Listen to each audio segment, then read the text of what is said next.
Eu sunt Edi și bine v-am găsit la un episod de Minecraft Pocket Edition pe telefon. Vom începe. Vom pune numele acestei lumi. Lumea noastră.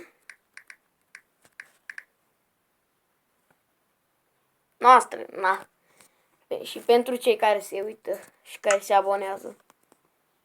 Apropo, la 1000 de like-uri voi posta la 1000 de like-uri. La 500 de like-uri voi posta un episod de Minecraft Pocket Edition. Cu stânap. Băi, era o singură groapă de 2 blocuri în tot câmpul și un fix în ea am căzut.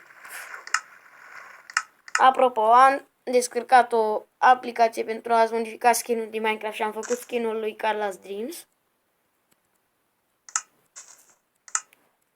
Făcut așa, pictat. Cum buba e cum vom ieși de aici.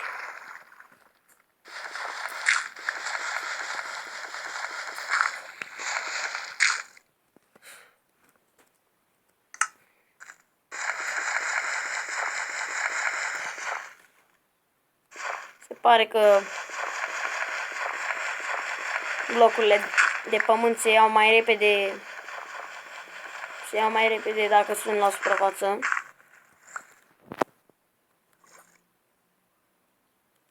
Acum va trebui să formăm un fel de scară.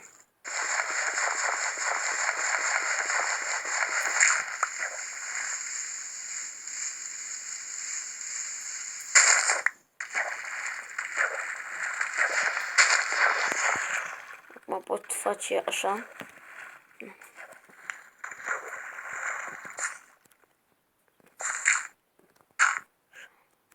Vom sparge aici. Se pare că primul episod a fost din Minecraft Pocket Edition. Și a ieșit fix așa. Salut, eu sunt Edi, bine v-am găsit la un episod de Minecraft Pocket Edition, așa. Fix când am făcut primii pași, pac într-o groapă. Am găsit oraș. Așa, village de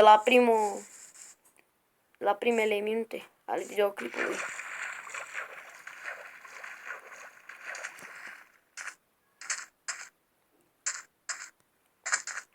Are fierărie, să vedem ce are. Ia că toată lumea știe că în fierăriile din Minecraft se află fierăriile din oraș, din villagerile din Minecraft se află tot felul de iteme, adică de obiecte.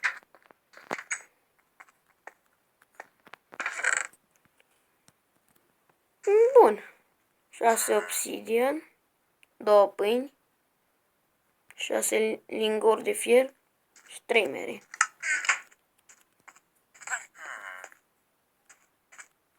Stați puțin să verific ceva. Eram pe dificultate mică, pe dificultate mare, adică pe zi. Deja i-am scos cu un târnăcop de iron.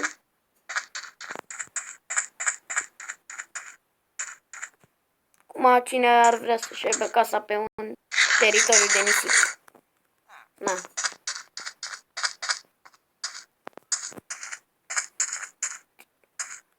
N-avem nevoie de legume deocamdată.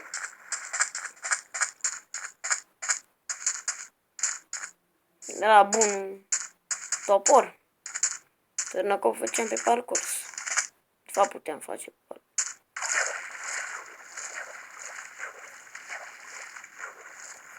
N-avem nevoie încă de acum de 300 de zahăr.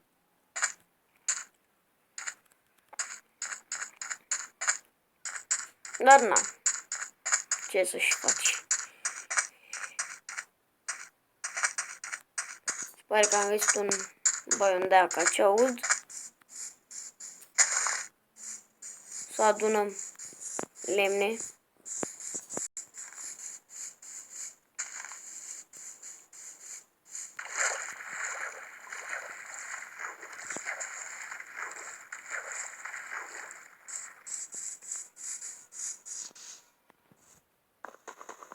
Vom lua lemne.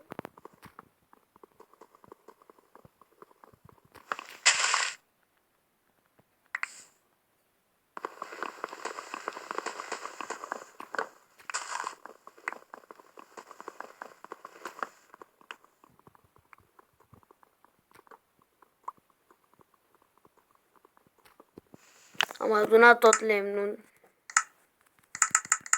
posibil. Acum ne vom face un crafting table.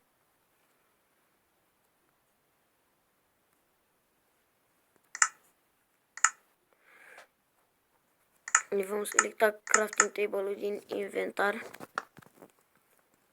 Vom face vom face niște bețe. Și eu vom face toporișcă de fier.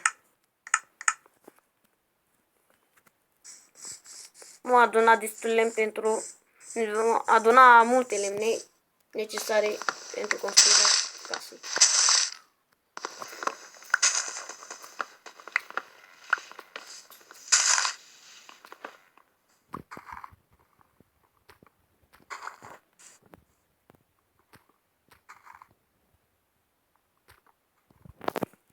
Bun. Vom prelucra acest lemn, făcându-l bucățele. Puțin. Era târnăcopul aici.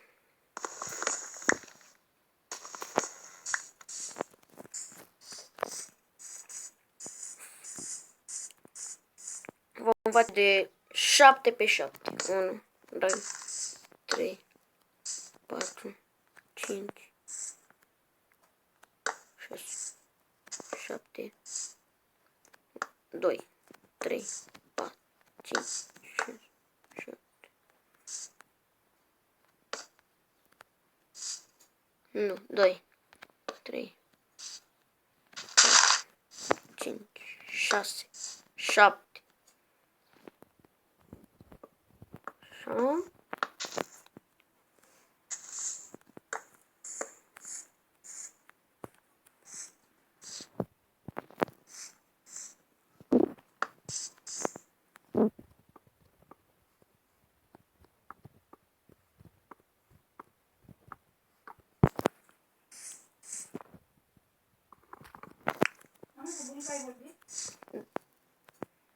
Da. Stați puțin. Gata, am revenit.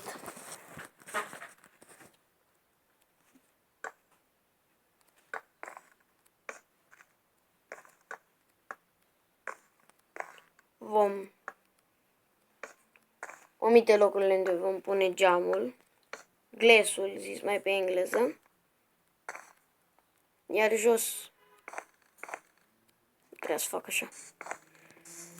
Aici o să fie intrarea. Să numărăm câte blocuri sunt. 1, 2, 3, 4. Deci aici sunt 15,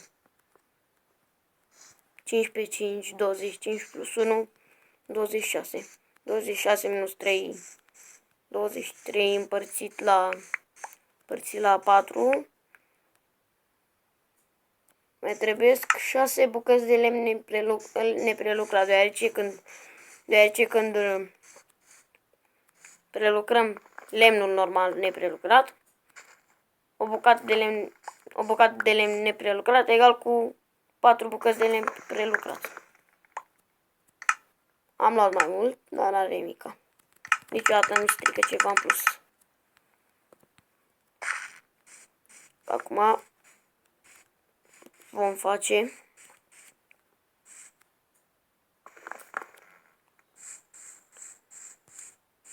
o lopățică sau lopată zis mai pe...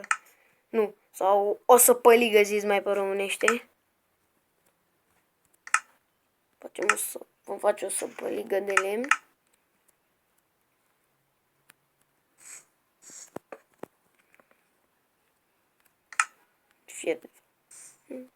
Vom lua lemnul care se află în marginea casei, de aceea nu arată frumos sau decent.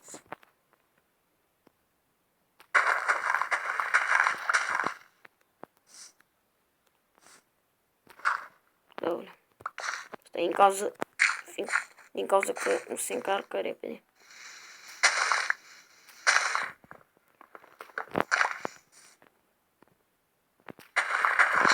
Gata.